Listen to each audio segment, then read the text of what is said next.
All right, thank you all for joining us. We received some questions about the foreign educated path, also known as the EESA path, Education Evaluation Services for Architects. So we wanted to take some time to answer some of the questions that we received online. So let me ask these for you, Brittany, and you are the expert, so I'll let you give all the answers to this set. In case my foreign university cannot submit my academic records, is there another way in which I may submit my academic records?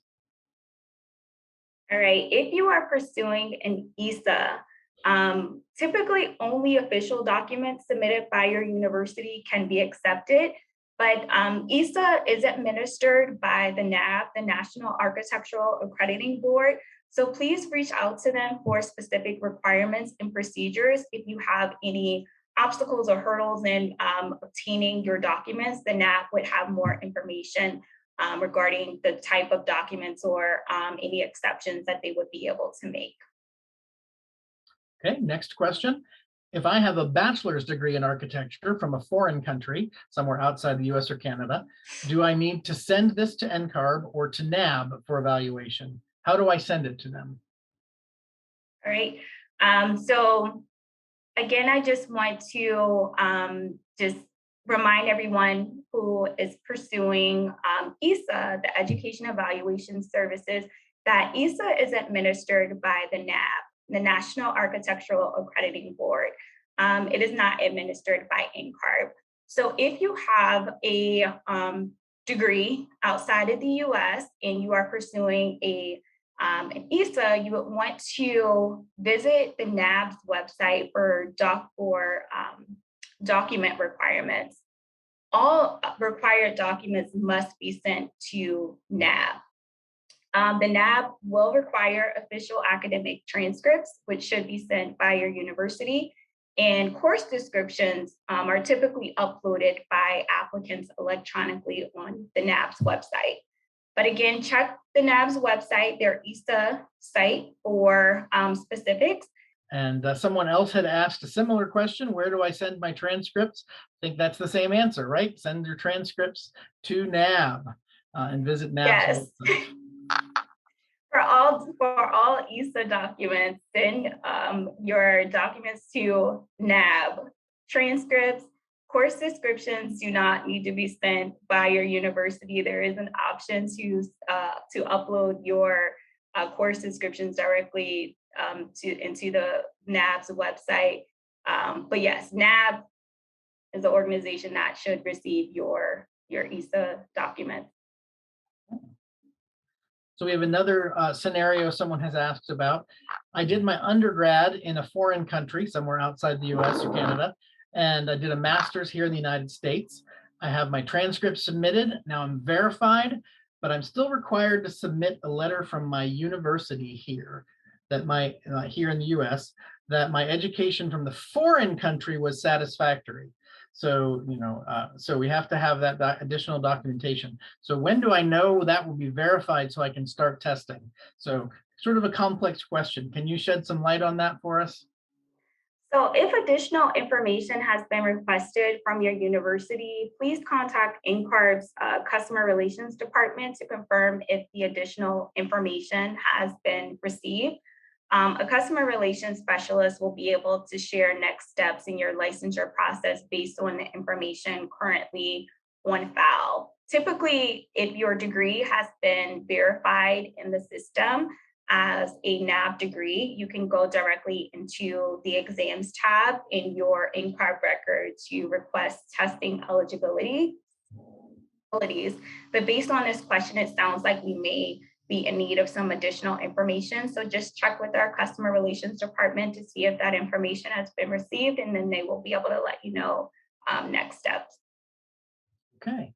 And that would be the best way to reach our customer service agents is actually to go to our website and go to that contact us form, and it lets you pick from the drop down what issue you're addressing and helps get it to the best team member to answer that question for you. If I am a foreign educated architect with a non-NAAB accredited master's degree from a US school, and I'm already licensed in the US, how can I get the NCARB certificate? Right, so it sounds like you are licensed outside of the US as well as in the United States. So you have a couple of options. You can pursue the foreign architect path with your license outside of the US if you have an architecture degree that led to that license, or you can pursue NCARB's education alternative path to certification, which is a path for architects who do not have a NAAB-accredited degree. It allows you to satisfy the education requirement by either completing 2 times AXP or the NCARB Certificate portfolio. Based on your educational background, you will probably fall under the category of the NCARB Certificate portfolio, but you can reach out to us at educationalternative@ncarb.org to have your transcript reviewed through the education alternative. It's also important to mention that if you are interested in the education alternative, you would need to have at least 3 years of licensure in the US without any disciplinary actions before you can pursue the education alternative. Versus the foreign architect path, there is no licensure requirement. So I would suggest the foreign architect path, but you can make the best determination by checking with the jurisdiction, seeing what they will accept, because there are some jurisdictions that will accept the foreign architect path over the education alternative and vice versa. So just check with the jurisdiction, see which path the jurisdiction will accept, and that will help you to make the best decision. Okay, now let's move on to some questions specific to EESA. We get lots of questions about EESA. We've talked about a few related items on EESA, the Education Evaluation Service for Architects. How does a candidate know if they need to have an EESA evaluation? That's a great question. If you do not have a NAAB-accredited degree, please contact the jurisdiction in which you seek a license to determine their licensure requirements. There are some jurisdictions that will require an EESA, and other jurisdictions that will have other options, such as experience as an alternative to the education requirement, or experience as an alternative to EESA or NAAB. So you will know if you need an EESA based on the actual jurisdiction requirements. And back to one of those points of confusion, if somebody's going down the foreign architect path, they do not need to do the EESA. Yes, that is correct. If you are already on the foreign architect path, you do not need to pursue an EESA. If you are on the foreign architect path and you have determined that the jurisdiction does not accept the foreign architect path, then yes, EESA may be an option. But if you have already started the foreign architect path and confirmed jurisdiction requirements, you do not need an EESA. Great. All right, so now we've determined if we need one. So how would someone start the EESA process? To start EESA, you would need to contact NCARB's Customer Relations Department for EESA eligibility. A customer relations specialist will review your NCARB record. The specialist will review the jurisdiction in which you are interested in pursuing a license, and will be able to provide next steps based on the requirements of that jurisdiction. If you are eligible to apply for an EESA, you will receive an EESA invite in your email, the email address that is associated with your NCARB record, and you will be able to apply for an EESA directly through your NCARB record. Although you are applying for an EESA directly through your NCARB record, please be mindful that any required documents would need to be sent to the National Architectural Accrediting Board, not NCARB. So you are invited to apply for an EESA through your NCARB record. You will make payment for an EESA through your NCARB record, but your actual supporting documents will be sent to the NAAB. The NAAB administers the EESA. So they will be the entity that will review your transcripts and your course descriptions. Okay, we have a question about our neighbors to the north in Canada. Once someone is already certified in the US, so they presumably have their NCARB certificate, would you have to go through EESA to be certified in Canada? NCARB and the Canadian Architectural Licensing Authorities, CALA, have a mutual recognition agreement that enables architects to pursue reciprocal licensure between the two countries. The requirements to pursue this program does not include an EESA. So no, you do not need to obtain an EESA to become certified in Canada if you are pursuing the NCARB CALA agreement. Okay. There's a question here about the WES evaluation. Now, I don't even recall what WES stands for. Do you? World Evaluation Services. Okay. WES. So they have a World Evaluation Services evaluation of their foreign degree. Do I still need an EESA evaluation? Yes. So NCARB does not accept WES. WES is an evaluation service. That evaluates your actual degree. It's an equivalency report.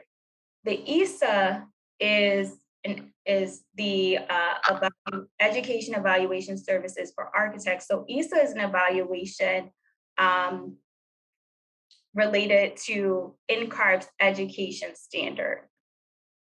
So there are two different evaluations. EESA is administered by the NAAB. Your transcripts, your course descriptions will be evaluated specifically against NCARB's education standard. And WES is an equivalency or an evaluation of the type of degree you have. And it is not related to NCARB's education standard. So even if you have a WES evaluation, you will still need an EESA. If you are pursuing EESA, NCARB does not accept WES. NCARB actually does not accept any other evaluation service other than EESA. Next question. I am a licensed architect outside the US and Canada. If I want to get licensed in a certain state, should I go through EESA and then go forward with the NCARB requirements? Or does each state have its own examination requirements or examining requirements? Yes, so you should check with the jurisdiction in which you seek a license to determine their requirements, to determine what they will accept in their jurisdiction. If you're licensed outside of the United States or Canada, you could potentially pursue the foreign architect path, but you want to make sure the jurisdiction you are interested in will actually accept the foreign architect path. The jurisdiction that you may be seeking a license in may accept EESA, but not the foreign architect path. So in order to move forward, definitely check directly with the jurisdiction in which you seek a license, and then that will help you to better determine which path you should take toward licensure. If you pursue the foreign architect path, you would work directly with NCARB.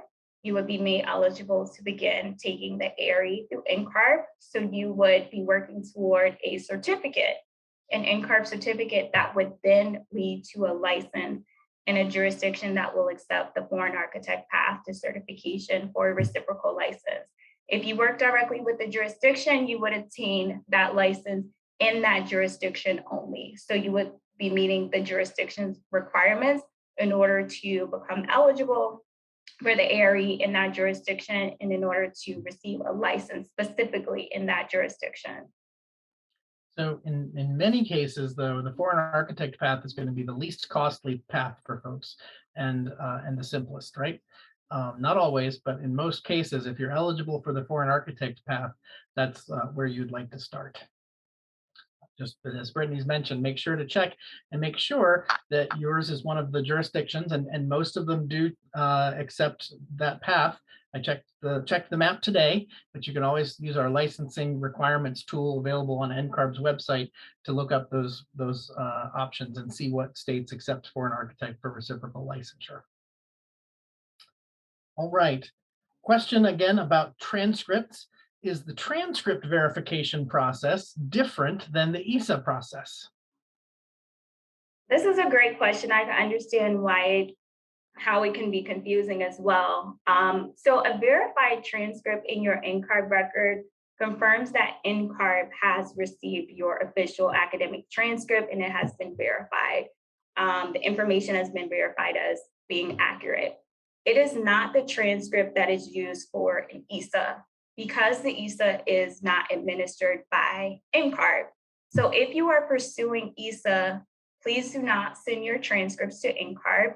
NCARB does not need, your transcript does not need to be verified in NCARB system in order to obtain an EESA. Your transcript should be sent directly to the NAAB, the National Architectural Accrediting Board, if you are pursuing EESA. So again, the transcript verification in your NCARB record simply means that NCARB has received your official transcript. However, it is not the transcript that is used for your EESA. You would need to have your transcript sent to the NAAB for your EESA evaluation. Okay. And this is our last question for today. Another scenario someone's put forth to us. I'm currently applying through the foreign educated path. Is it possible to refute or ask for a second opinion of an EESA evaluation from NAAB? Or is there any other alternative so I can start taking the ARE? If you do not agree with the outcome of your EESA results, there is a process that allows you to request reconsideration of the evaluation results. Additional information regarding that process can be found in NCARB's education guidelines. If you would like to pursue licensure without going through EESA, you can contact your jurisdiction to see what additional options you may have to pursue a license in that particular jurisdiction. They may have experience in lieu of education. Most jurisdictions will probably require an EESA. So if you would like to refute or ask for a second opinion of your EESA evaluation, there is a reconsideration process that is outlined in NCARB's education guidelines. All right, thank you so much, Brittany, for answering questions from our audiences.